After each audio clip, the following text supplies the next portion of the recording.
I had worked on a printed circuit board. This is the schematic. Right here is for a air hockey scoreboard. So this is what it looks like in the PCB form. And this is what it looks like in 3D. And the board is here. So we have the counters, or not necessarily. So what triggers the counter on the chips are these infrared sensors. Then 2 LEDs that's meant to represent one for each player if 2 players are playing.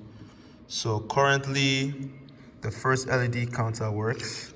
So if you break through the light beam, it should change. It should count up. So you see this is 1,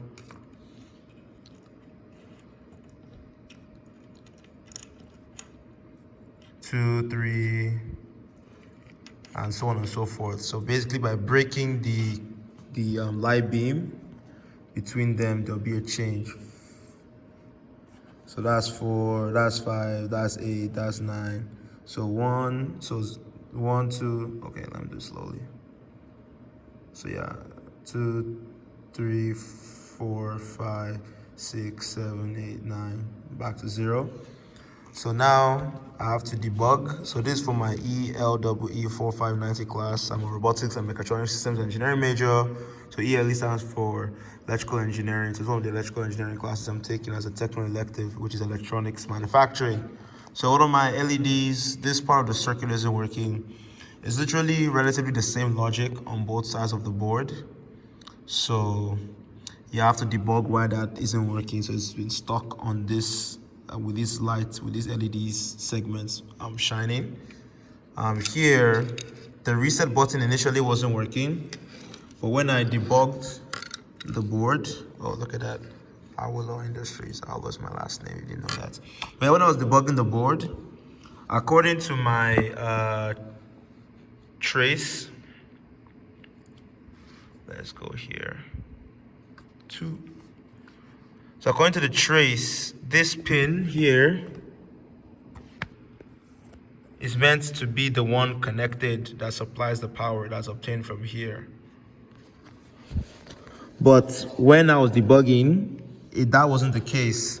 When I pressed the switch, it was this pin over here, the top one of this solder joint, that was receiving the power when the switch was, when the push button was pressed. So what I did was, I just connected these 2 at the bottom with this solder.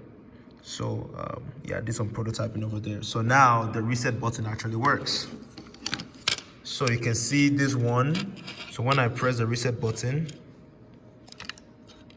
it goes to 0. So if you guys are interested in the logic, I can go through that, but that works. So still there's some funky connection going on here, so I have to debug that. But yeah, then another issue is there's meant to be a lockout circuit at 9.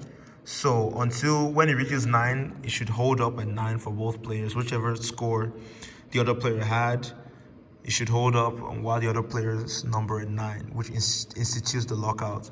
So currently the lockout doesn't work. I don't know why. So I have to debug that as well.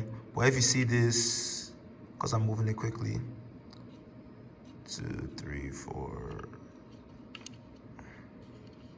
5, 6. So it should have locked out at 9, but it keeps going to 0. So that's one other thing I have to debug. But yeah, it's cool seeing the design go from, like, seeing my design come from design phase to the whole development phase. This was actually made in China. So big ups to China. I believe PCB is the company. So yeah.